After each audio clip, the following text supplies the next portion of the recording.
resesi. Dan kalau kita baca baik di media sosial, di media Pemerintah Indonesia telah menghimbau akan terjadinya resesi pada tahun 2023. Tahun ini sulit dan tahun depan sekali lagi saya sampaikan akan gelap. Apa benar resesi akan terjadi di Indonesia yang waktunya dibilang cukup singkat?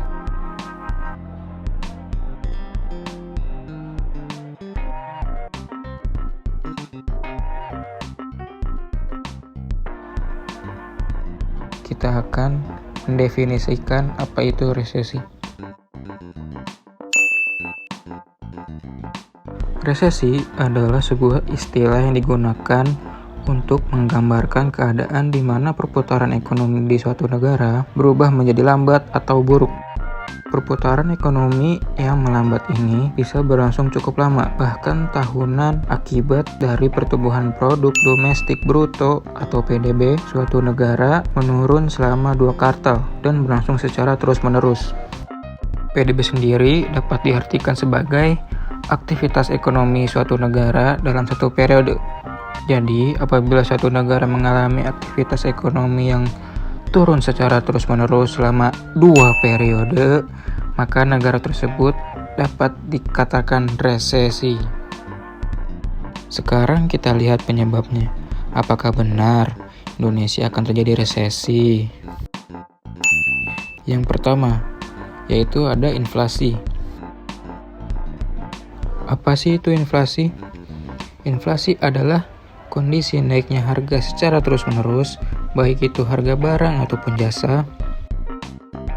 Adanya kenaikan harga ini berimbas pada melemahnya daya beli masyarakat, yang nantinya diikuti juga dengan penurunan produk barang dan jasa. Sedangkan di Indonesia sendiri, semenjak kenaikan bahan bakar minyak, di sepanjang tahun 2022, kenaikan inflasi bisa sampai 6,8% sepanjang 2022. Bisa disimpulkan, inflasi di Indonesia mengalami kenaikan. Yang kedua, ada deflasi yang berlebihan. Deflasi adalah sebuah kondisi di mana harga barang dan jasa turun dari waktu ke waktu, yang akhirnya berimbas pada upah yang dibayarkan mengalami penurunan. Di Indonesia sendiri, banyak perusahaan-perusahaan yang telah gulung tikar. Karena harga barang dan jasa turun, perusahaan-perusahaan tidak bisa dapat membayarkan upah-upah karyawannya, sehingga mereka gulung tikar. Yang ketiga, adanya guncangan ekonomi yang mendadak. Hal ini ditandai dengan menurunnya daya beli yang disebabkan kesulitan finansial serta masalah serius lainnya seperti tumpukan hutang. Yang keempat, ada perkembangan teknologi. Ternyata perkembangan teknologi tidak selalu menguntungkan ya. Selanjutnya ada nilai impor lebih besar dari ekspor. Ya, di Indonesia sendiri masih banyak kok impor dari luar seperti bahan pangan dan yang lainnya. Sebenarnya agak miris ya teman-teman. Indonesia sendiri kan negara agraris.